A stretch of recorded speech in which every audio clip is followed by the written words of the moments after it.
Hello students, कैसे हैं आप? बहुत बढ़िया। एपी का जो चैप्टर चल रहा था उसके आगे के क्वेश्चंस करते हैं। Question number 4। 3 questions last class में हमने करा दिए थे। क्वेश्चन नंबर 4 की बात करते हैं। Which term of the AP 3, 8, 13, 18 is 78? यानी कि जो एपी है उसके अंदर 78 कौन सी टर्म होगी? क्वेश्चन ने पूछा ऐसा। चलिए इसको स्टार्ट करते हैं। Question number 4।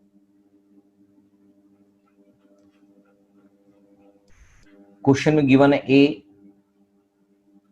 3 है, डी की वैल्यू A2 में से A1 माइनस करेंगे तो 5 आ जाएगा, क्योंकि ये ऑलरेडी एपी है तो और कुछ करके दिखाने की जरूरत नहीं है। तो let nth term of AP is 78। हमने nth टर्म को मान लिया तो इसका मतलब an that is an equals to 78 है। तो आपको पता है general form of an AP is an equals to a plus n minus 1d। an की वैल्यू दे रखी है, a की वैल्यू आपको पता लग गई है। nth टर्म नंबर निकालना है तो n निकालना है आपको, d की वैल्यू भी क्वेश्चन में निकाल लिया आपने। तो 78 equals to 3 plus 5n minus 5। तो 78 ये हो गया -2, इधर आके +2 दैट इज 5n 80 अपॉन में 5n दैट इज 16। करेक्ट। तो ये n की वैल्यू 16 आ गई। सो 16th term of an AP is 78। Given AP का जो 16 टर्म है वो एक्चुअली 78 होगी। करेक्ट। चलिए क्वेश्चन नंबर 5 देख लेते हैं। क्वेश्चन 5 कहता है find the number of terms in each of the following AP 7, 13, 19, 205, 18, 15 and half, 13 and -47। Find the number of an AP, यानी कि लास्ट टर्म दे रखी है तो लास्ट टर्म कौन सी, मतलब लास्ट टर्म की वैल्यू दे रखी है तो इसका मतलब कौन सी टर्म होगी वो, यानी कि टोटल टर्म्स उससे पता लग जाएंगी। तो इसके लिए आपको बस यही बात समझनी है कि यहाँ पर नंबर ऑफ टर्म्स पूछ रहा है, इसका मतलब ये टोटल एपी जो है वो लास्ट खत्म होती है 205 पर, और ये एपी है -47 पे खत्म होती है। इसका मतलब 205 तक कितनी टर्म्स होंगी या -47 तक कितनी टर्म्स होंगी, ये क्वेश्चन में पूछा गया है। तो क्वेश्चन के हिसाब से फर्स्ट वाला क्वेश्चन है, इसमें ए की वैल्यू दे रखी है 7, डी की वैल्यू आप निकाल लेंगे A2 में से A1 माइनस करके दैट इज 6। तो ऐसे ही इसमें सोच लेंगे let the nth term of an AP is, जो भी लास्ट टर्म थी उसकी वो क्या थी, 205 that is an equals to 205 आ गया। अगेन इसमें general form of an AP डाल देंगे n-1d। तो एपी an की वैल्यू क्वेश्चन में गिवन है, a की वैल्यू 7, n की वैल्यू निकालनी है, d की वैल्यू 6। तो 205 equals to 7 plus 6n minus 6। 205 ये आ गया 1, तो -1 इक्वल्स टू 6n। 204 अपॉन में 6 इक्वल्स टू n। इसका मतलब इसको काट देते हैं, 6 3 जा 18, 2 6 4 जा, तो यानी कि 34th टर्म आ गई है, n equals to 34th term, यानी कि 34th term gives value of 205।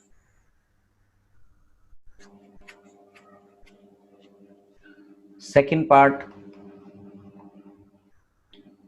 ए इसमें नजर आ रहा है 18, डी की वैल्यू नजर आ रही है 15, 30, 31 डिवाइड बाय 2 माइनस में फर्स्ट टर्म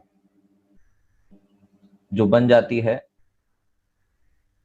31 माइनस 36 अपॉन में 2, that is minus 5/2.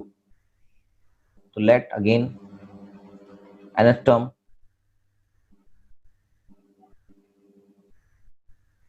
of AP equals to last term जो भी इसकी मानी हमने.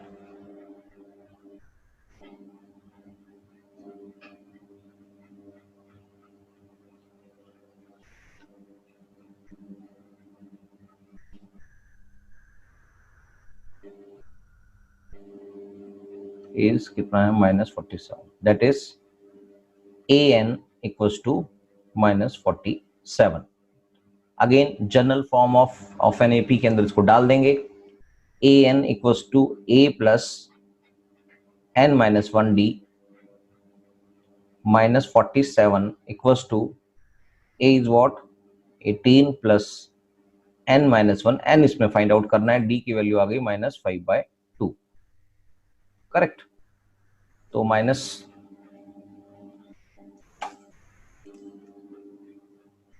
-47 इक्वल्स टू 18 माइनस 5/2 n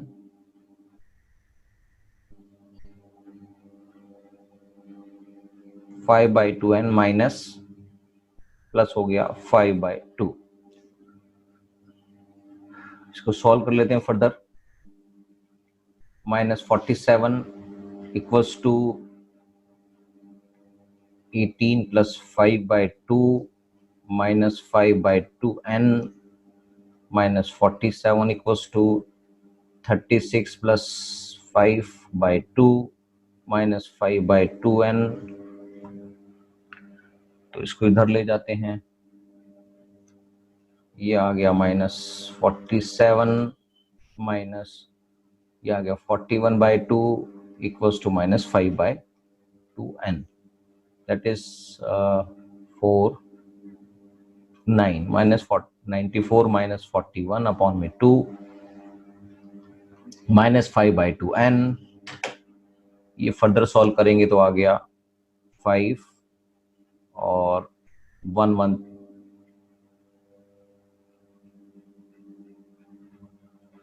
ये आ गया 5 13 minus divide by 2 equals to -5/2 n. Further solve करते हैं.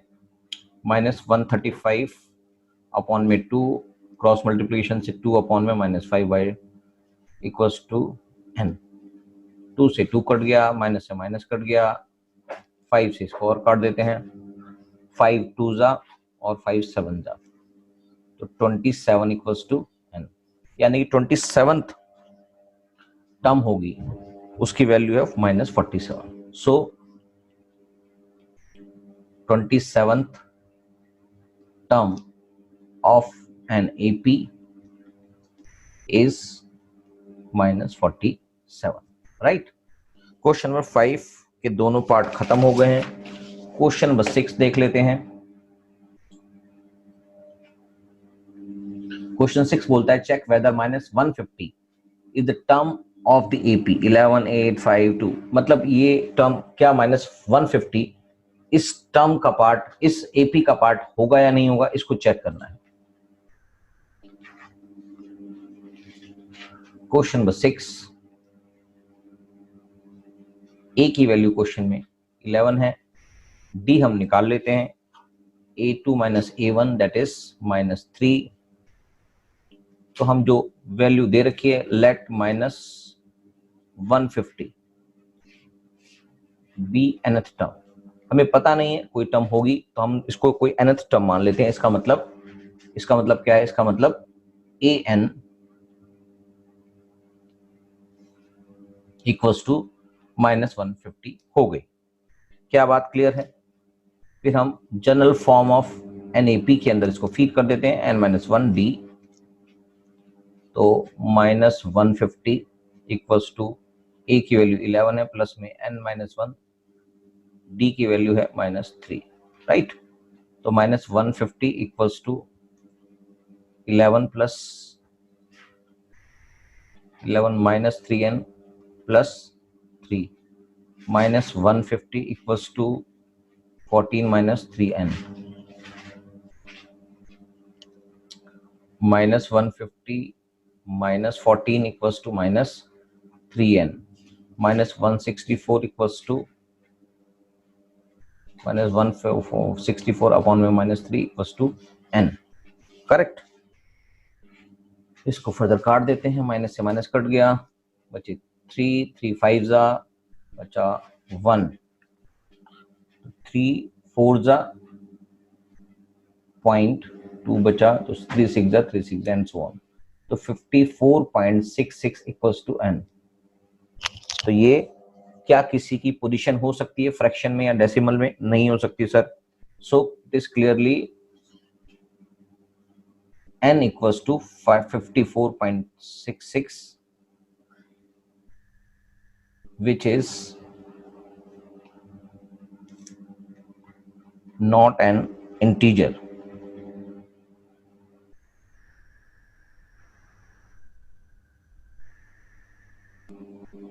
Therefore,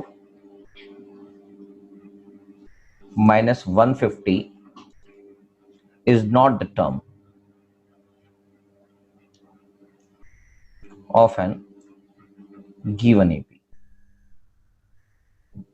क्या बात समझ में आ गई? क्योंकि आंसर पॉइंट में आ रहा है और पॉइंट में किसी की पोजीशन नहीं हो सकती, या तो फर्स्ट होगी, सेकंड होगी, थर्ड होगी, मगर इसका 54.66 है, तो कोई भी पोजीशन पॉइंट में नहीं हो सकती, कोई भी लोकेशन पॉइंट में नहीं हो सकती, इसलिए -150 इस टर्म का, इस एपी का पार्ट नहीं है, नहीं है, नहीं है। Question number 7, find the 31st term of an AP whose 11th term is 38 and 16th term is 73. Find the 31st term of an AP whose 11th term is 38 and 16th term is 73. 31st term निकालनी है और 11th term भी दे रखी है जो 38 है और 16th term भी दे रखी है जो 73 है। तो बस दोनों से एक लीनियर इक्वेशन बन जाएगी, उससे ए और डी की वैल्यू आ जाएगी और आप इसकी वैल्यू फाइंड आउट कर पाएंगे। सिंपल है। निकालते हैं इस क्वेश्चन को। क्वेश्चन में गिवन है A11 11th टर्म है 38 और A16 टर्म दे रखी है आपको 73। इसका मतलब आपको general form of an AP का फॉर्मूला पता ही है। इसका मतलब A11 equals to A plus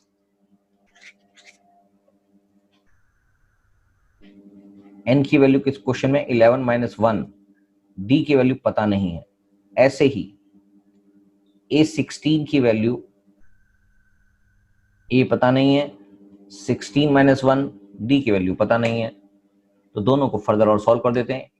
A11 question में गिवन है 38 equals to A plus 10d और ये A16 की वैल्यू क्वेश्चन में गिवन है 73 equals to A plus 15d। ये नंबर 1 है, ये नंबर 2 है। फ्रॉम 1 and 2 आप देख लेते हैं, इसके अंदर दोनों सेम है तो इसको सब्ट्रैक्ट कर देते हैं। तो 38 equals to A plus 10d, 73 equals to A plus 15d। Subtract करने पर साइन चेंज करने पड़ेंगे, यानी कि ये आ गया माइनस का 73 में से 38 माइनस कर देते हैं, 35 आ गया। 35 minus 35 equals to -5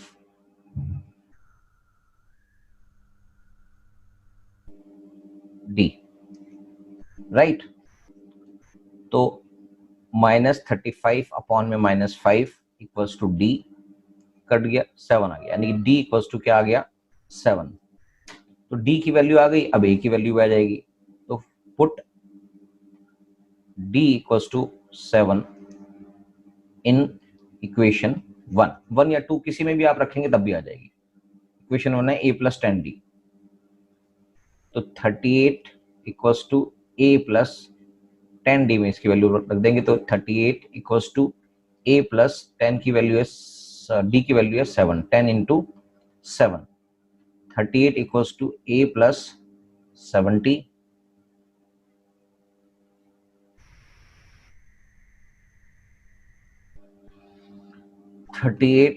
-38 equals to A, ये आ गया 32 माइनस का इक्वल्स टू ए। तो इससे ए की वैल्यू भी आपके सामने आ चुकी है और डी की वैल्यू भी आपके सामने आ चुकी है। तो आप इससे जो मर्जी टर्म निकालना चाहें निकल जाएगी। क्वेश्चन ने बोला है A31 की वैल्यू निकालिए, तो A31 equals to A plus n minus 1 D.